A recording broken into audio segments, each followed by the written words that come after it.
दोस्तों, स्वागत है आपका हमारे YouTube चैनल चौबे ट्यूटोरियल्स में। आज हम जानेंगे छत्तीसगढ़ की मिट्टियों के बारे में, सॉइल ऑफ छत्तीसगढ़। तो चलिए शुरू करते हैं। मिट्टी, सॉइल, पूरा परिचय। मिट्टी क्या है? मिट्टी पृथ्वी की ऊपरी सतह की वह ढीली परत है जो चट्टानों के अपक्षय यानी वेदरिंग, जलवायु, जल, वायु, जीव जंतुओं और वनस्पति के अवशेषों से बनती है। यही मिट्टी पौधों को आधार, जल और पोषण देती है और कृषि का मुख्य आधार है।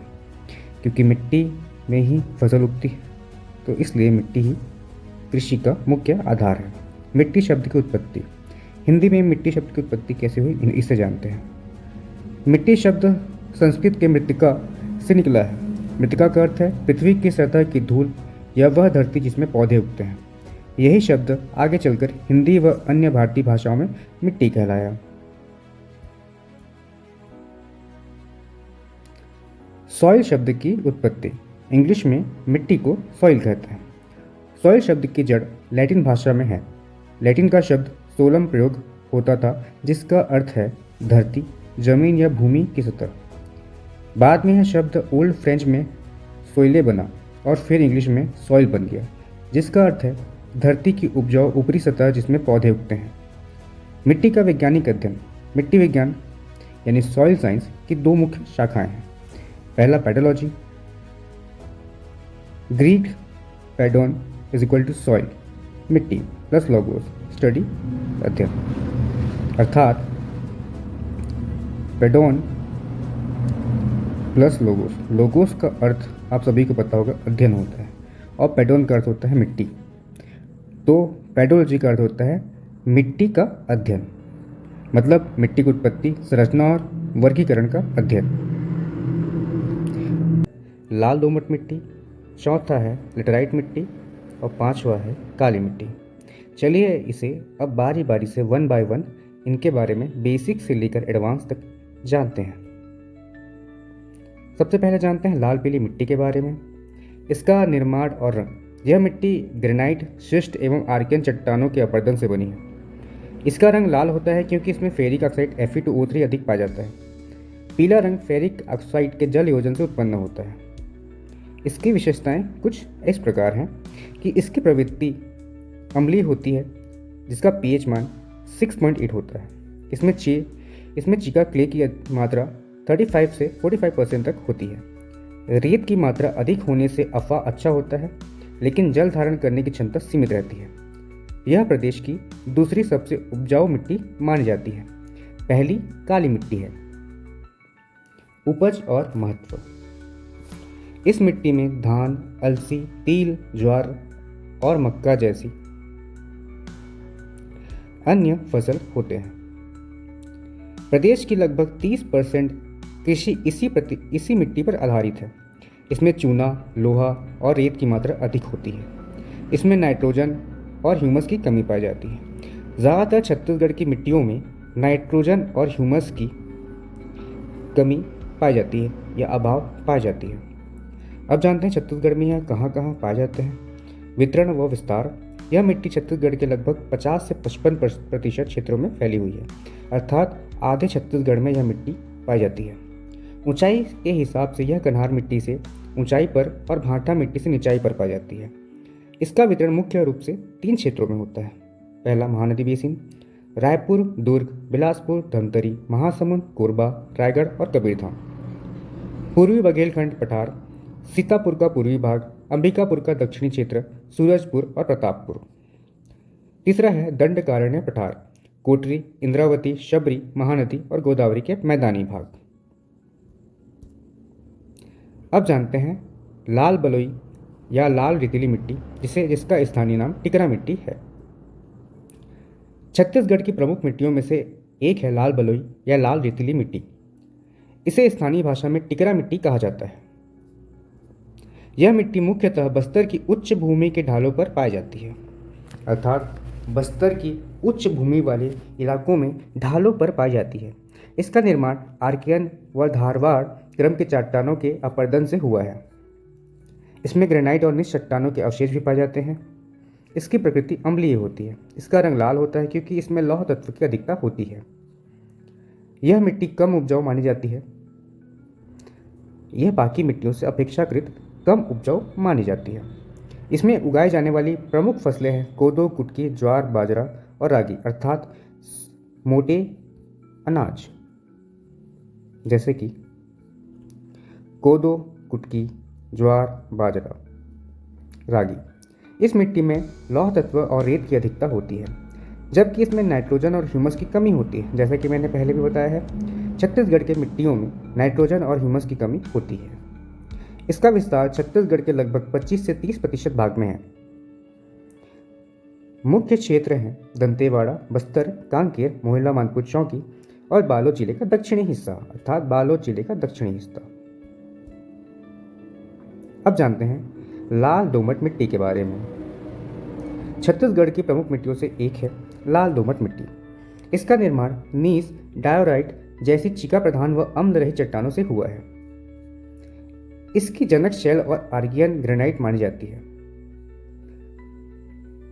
अर्थात यह आर्कियन व ग्रेनाइट इनकी जनक शैल है, यहाँ से इनकी उत्पत्ति हुई है। इसकी प्रकृति अम्लीय होती है। इसका रंग लाल होता है क्योंकि इसमें भी लौह अयस्क की अधिकता पाई जाती है, लेकिन बेसिन क्षेत्रों में यह मिट्टी रंगहीन भी पाई जाती है। इसकी जल धारण क्षमता न्यूनतम होती है। कारण यह है कि इसमें बड़े बड़े बोल्डर जैसे गढ़ पाए जाते हैं, जिससे मिट्टी में छिद्र बड़े होते हैं और पानी टिक नहीं पाता। यह मिट्टी कम आर्द्रताग्राही होती है, इसलिए जल अभाव के दिनों में यह कठोर हो जाती है। इसकी उपजाऊ शक्ति कम होती है। इसमें लोहा और दोमट क्ले की अधिकता पाई जाती है। इस मिट्टी का विस्तार छत्तीसगढ़ के लगभग 10 से 15% भाग में है। मुख्य क्षेत्र दंतेवाड़ा, सुकमा, जिला और हसदेव रामपुर बेसिन के कुछ भागों में इनके मुख्य क्षेत्र हैं। चलिए अब जानते हैं लेटेराइट मिट्टी के बारे में। छत्तीसगढ़ में लेटेराइट मिट्टी एक प्रमुख मिट्टी मानी जाती है। इसका स्थानीय नाम मुरमी यानी छोटे पत्थरों के साथ पाई जाती है। माठा मिट्टी, बंजर भूमि अर्थात अनउपजाऊ लेटेराइट मिट्टी। इस मिट्टी का निर्माण निक्षालन अर्थात लीचिंग या लेटराइजेशन प्रक्रिया से होती है। इसकी जनक शैलें हैं बलुआ पत्थर, डायोराइट व एंटेसाइट। इसकी प्रकृति उच्च अम्लीय होती है, जिसका पीएच मान लगभग 5.2 होता है और यही कारण है कि यह मिट्टी सामान्य कृषि के लिए अनुपयुक्त है, अर्थात इसमें सामान्य कृषि अर्थात धान, चावल, रागी, बाजरा इत्यादि नहीं की जा सकती।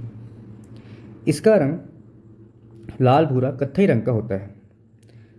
जब इसमें मेड़ बंडी कर दी जाती है तो इसका रंग मटासी मिट्टी जैसा दिखने लगता है। यह मिट्टी बागवानी फसलों के लिए उपयुक्त है, जिसकी प्रमुख फसलें हैं चाय, लीची, आलू और टमाटर। इसमें कंकड़, पत्थर, आयरन और एल्यूमिनियम की अधिकता पाई जाती है। इस मिट्टी के नीचे लोहा युक्त चट्टानें पाई जाती है। एल्यूमिनियम और लोह की अधिकता कारण यह मिट्टी बहुत कठोर हो जाती है। इस कठोरता के कारण इसका उपयोग भवन और ईंट निर्माण में किया जाता है। इसकी विशेषता यह है कि यह मिट्टी कठोर और उथली होती है तथा इसमें असंख्य छोटे छोटे कंकड़ पाए जाते हैं। इस मिट्टी का विस्तार छत्तीसगढ़ के कई जिलों में है, जैसे धमतरी, जांजगीर चांपा, शक्ति, महासमुंद, कोरबा, अंबिकापुर, कोरिया, जशपुर नगर और रायगढ़।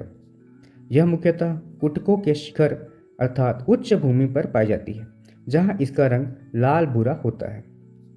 इसका विस्तार सरगुजा संभाग के पाट प्रदेशों और जगदलपुर के उच्चावच क्षेत्रों में भी है। इसके अतिरिक्त हसदेव नदी के बाईं ओर जैजैपुर ब्लॉक में भी यह मिट्टी विस्तृत क्षेत्र में पाई जाती है। इस मिट्टी का उपयोग ज़्यादातर ईंट बनाने तथा भवन निर्माण के लिए किया जाता है। यह इसकी विशेषता है। अब जानते हैं काली मिट्टी के बारे में। काली मिट्टी का स्थानीय नाम कन्हार, भर्री, रेगुर, गभार और चीका। उच्च भूमि में पाई जाने वाली काली मिट्टी को भर्री भी कहा जाता है। इसका निर्माण बेसाल्ट युक्त लावा चट्टानों के अपरदन से बनी होती है, इसलिए इसे लावा निर्मित मिट्टी कहा जाता है। काली मिट्टी क्षारीय प्रकृति की होती है। इसका पीएच मान लगभग 7.6 रहता है। गीली होने पर यह फूलकर मुलायम और चिपचिपी हो जाती है, जबकि पानी की कमी पड़ने पर इसमें गहरी दरारें बन जाती है। इसका रंग गहरा काला होता है जो फेरिक टाइटेनियम के कारण होता है। कहीं कहीं यह गहरी भूरी भी दिखाई देती है। इस मिट्टी की जल धारण क्षमता सबसे अधिक होती है। इसमें 50 से 55% तक चीका की मात्रा पाई जाती है, जिससे छिद्र कम बनते हैं और पानी ज़्यादा समय तक ठहरता है। काली मिट्टी को छत्तीसगढ़ की सबसे उपजाऊ मिट्टी माना जाता है। प्रदेश की लगभग 15 से 20% कृषि इसी मिट्टी पर होती है। प्रमुख फसलें कपास, चना, गन्ना, गेहूं और सोयाबीन विशेषकर रबी फसल होती हैं। इस मिट्टी में चूना, पोटाश, एल्यूमीनियम और लौह की कमी पाई जाती है। साथ ही फॉस्फेट, नाइट्रोजन और जीवांश भी कम मात्रा में होते हैं। छत्तीसगढ़ में काली मिट्टी का वितरण मुख्यतः इन क्षेत्रों में फैली हुई है। पहला है कवर्धा की चिल्फी घाटी, दूसरा है महानदी बेसिन जिसमें मुंगेली, बेमेतरा, राजनांदगांव, खैरागढ़, छुईखदान, गंडई, मोहला, मानपुर चौकी, बालोद, धमतरी, महासमुंद, गरियाबंद, धरमजयगढ़ और रायगढ़ का पश्चिमी भाग है। पूर्वी बघेलखंड का पठार जिसमें अंबिकापुर, रामानुजगंज, मध्य प्रतापपुर, पूर्वी कुसमी, रिहंद व कन्हार हसदेव नदी की घाटियाँ, और चौथा है Dandakaranya. Thank you for watching this video. Channel को सब्सक्राइब करें और बेल आइकन दबाना ना भूलें ताकि आपसे कोई भी वीडियो मिस ना हो। वीडियो अच्छी लगी हो तो वीडियो को लाइक करें और कमेंट करके बताएं कि आपको यह वीडियो कैसी लगी। इसके साथ ही साथ अपने दोस्तों को सबको शेयर करके बताएं और मिलते हैं अगली वीडियो में जिसमें हम छत्तीसगढ़ की मिट्टियों के MCQs सॉल्व करेंगे। मिलते हैं अगले वीडियो में, तब तक के लिए जय हिंद।